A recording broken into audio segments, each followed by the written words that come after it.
Students 2015 का ये question है। इस क्वेश्चन को अगर आप ध्यान से देखें, इसमें क्या दे रखा है, series RC circuit is connected to an alternating voltage source. ठीक है, तो यहाँ कंसीडर टू सिचुएशंस हैं, दो सिचुएशंस दे रखी हैं। जब कैपेसिटर है, इसमें कनेक्ट किया है, इसे एयर फील्ड रखते हैं पर इसमें कोई डायलैक्ट्रिक नहीं लगाते हैं। दूसरी सिचुएशन है when capacitor is a mica field, मतलब इसमें हमने डायलैक्ट्रिक लगा दिया है। और डायलैक्ट्रिक लगाने से आपको पता होगा कि यहाँ कैपेसिटेंस जो है वो इंक्रीज हो जाता है उस डायलैक्ट्रिक स्ट्रेंथ के टाइम्स। ठीक है, current throw register is I और वोल्टेज अक्रॉस कैपेसिटर जो है वो वी आपके पास दे रखा है। इसमें से ऑप्शंस आपको देखना है कि कौन सा ऑप्शंस हम यहाँ पर लगाते हैं। चलिए ठीक है, इसकी जब सॉल्यूशन की बात अपन करते हैं तो एक बार सर्किट यहाँ पर बना लीजिए कि ये आपके पास रजिस्टर है, ये आपके पास कैपेसिटर है और इसे आपने इस वोल्टेज सोर्स से यहाँ पर कनेक्ट इस तरफ से कर दिया है।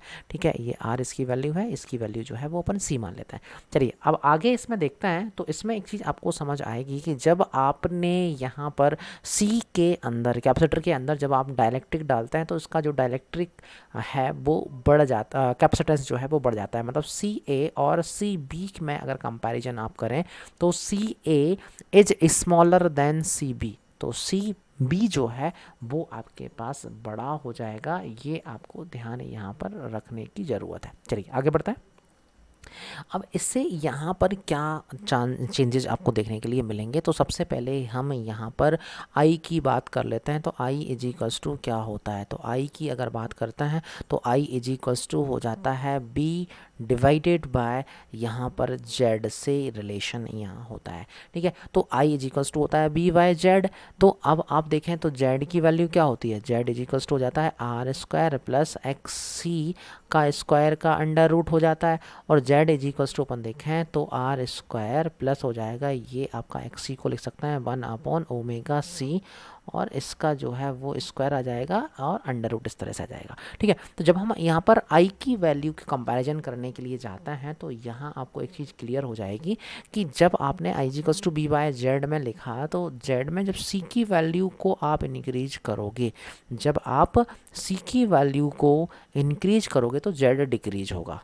ठीक है, जब सी की वैल्यू को आप इंक्रीज करोगे, सिंपल यहाँ लिख सकते हैं कि जब आप सी को इंक्रीज करोगे तो जो जेड है वो जेड आपका डिक्रीज करेगा और जेड डिक्रीज करेगा तो आई आपका इंक्रीज करेगा। ठीक है, तो यहाँ आप कंडीशन देखिए तो फर्स्ट केस जो है सी ए की बात करें, सी ए छोटा है, सी ए छोटा है तो आपका आई जो है वो भी छोटा हो जाएगा। तो यहाँ पे आ जाएगा आपके पास आई ए लेस देन हो जाएगा आई बी।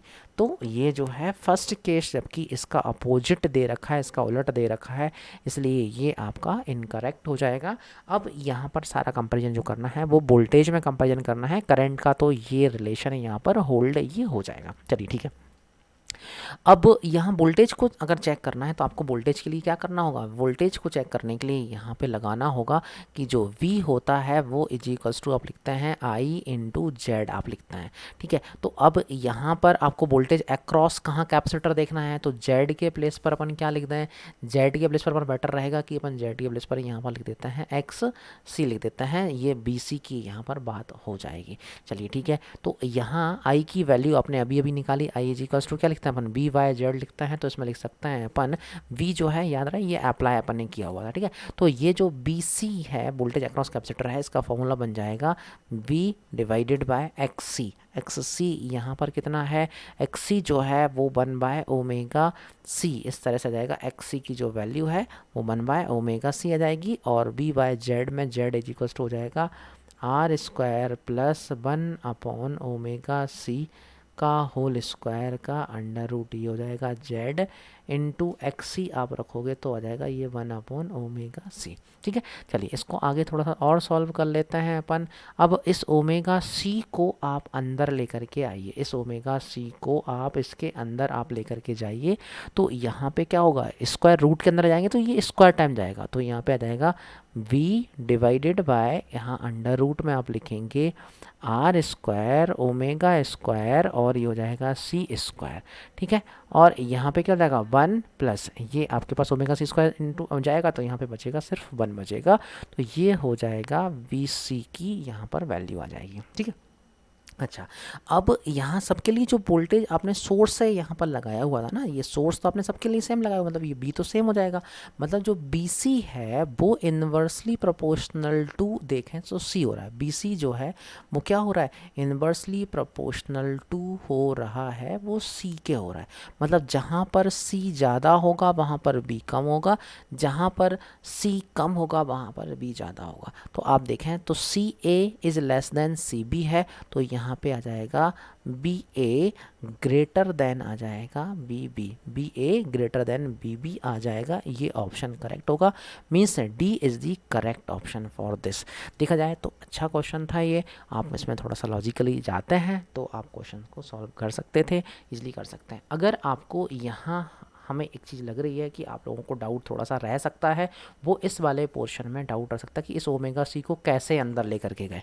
तो इसका सिंपल सा कुछ नहीं होता है, आपके लिए सिंपल सी जो बात ध्यान रखनी होती है वो ये ध्यान रखनी होती है कि जब भी हम जैसे मान लेते हैं रूट आपके पास अगर लिखा हुआ है यहाँ पर root x square plus one अगर लिखा हुआ है, तो इससे आप अगर y को अंदर ले जाना चाहते हैं तो इसको आप लिखेंगे y square x square plus one. ठीक है, इस टाइप से इसको अपन यहाँ पर लिख सकते हैं, यहाँ पे वन नहीं, ये वाई स्क्वायर ही आ जाएगा, इसको ही लिख सकते हैं, क्योंकि इससे उल्टा करने अगर जाओगे तो भी यही आने वाला है। तो यहाँ हल्का सा अपने यहाँ कॉन्सेप्ट यही यूज किया हुआ था, बाकी सिंपल सा ये क्वेश्चन था। अब लॉजिकली इस क्वेश्चन को सॉल्व कीजिए, और इस तरह के सॉल्यूशंस के लिए आप चैनल से जुड़े रहिए। कोई भी आप सजेशन देना चाहते हैं तो आप कमेंट में सजेशन दे सकते हैं, कोई डाउट है तो आप वो यहाँ पर पूछ सकते हैं। Have a nice day, have a good day.